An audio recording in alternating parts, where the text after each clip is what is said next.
मित्रों, शंख का महत्व तो हम सभी जानते हैं। कहते हैं कि जहां तक शंख की ध्वनि जाती है वहां तक कोई नकारात्मक शक्ति प्रवेश नहीं कर सकती। प्राचीन काल में शंख न सिर्फ पवित्रता का प्रतीक था बल्कि इसे शौर्य का प्रतीक भी माना जाता था। शंख के महत्व का अंदाजा इसी बात से लगाया जा सकता है कि महाभारत के एक राजा विराट के एक पुत्र का नाम भी शंख ही था।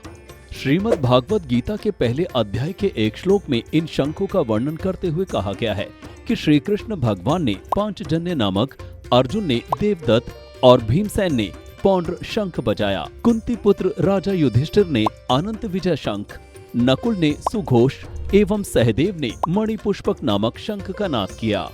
इसके अगले श्लोक में अन्य योद्धाओं द्वारा शंख बजाने का वर्णन किया गया है कि इसके अलावा काशीराज शिखंडी, धृष्टद्युम्न राजा विराट, सात्यकी राजा द्रुपद, द्रौपदी के पांचों पुत्रों एवं अभिमन्यु आदि सभी ने अलग अलग शंखों का नाद किया। इस श्लोक में शंखों के नाम नहीं बताए गए हैं। आइए अब इन शंखों के संबंध में विस्तार से जानते हैं। पांचजन्य, ये भगवान श्री कृष्ण का प्रसिद्ध शंख है।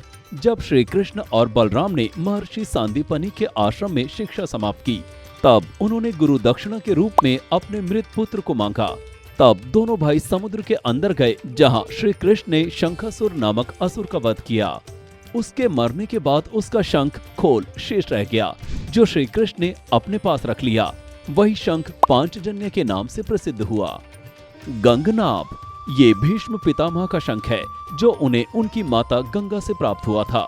गंगनाभ का अर्थ होता है गंगा की ध्वनि, और जब भीष्म इस शंख को बजाते थे तब उसकी भयानक ध्वनि शत्रुओं के हृदय में भय उत्पन्न कर देती थी। महाभारत युद्ध का आरंभ पांडवों की ओर से श्री कृष्ण ने पांचजन्य और कौरवों की ओर से भीष्म ने गंगनाभ को बजाकर ही किया था। अनंत विजय, ये महाराज युधिष्ठिर का शंख था, जिसकी ध्वनि अनंत तक जाती थी।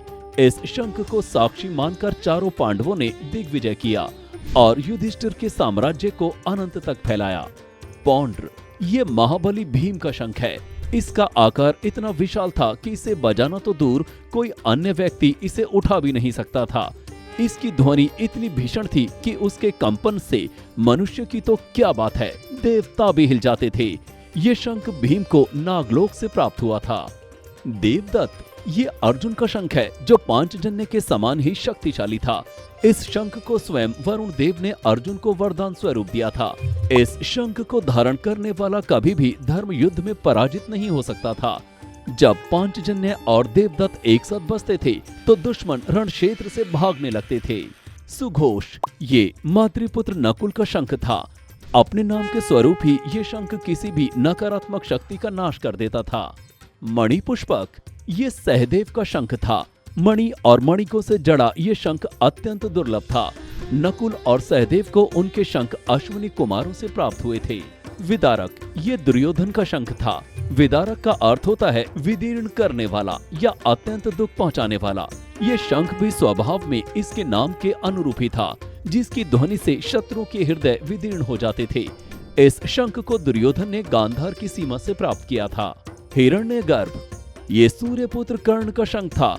कहते हैं कि ये शंख उन्हें उनके पिता सूर्य देव से प्राप्त हुआ था। हिरण्यगर्भ का अर्थ है सृष्टि का आरंभ, और इसका एक संदर्भ ज्येष्ठ के रूप में भी है, और कर्ण भी कुंती के ज्येष्ठ पुत्र थे। यंघोष, कहा जाता है कि ये द्रौपदी के भाई धृष्टद्युम्न का शंख था, जो उसी के साथ अग्नि से उत्पन्न हुआ था और तेज में अग्नि के समान ही था। इसी शंख के उद्घोष के साथ वे पांडव सेना का संचालन किया करते थे। तो मित्रों, ये थे महाभारत के युद्ध में प्रयोग किए गए सारे शंख। आज के इस वीडियो में इतना ही। आपको हमारा ये वीडियो कैसा लगा, कृपया हमें कमेंट करके जरूर बताएं। धन्यवाद।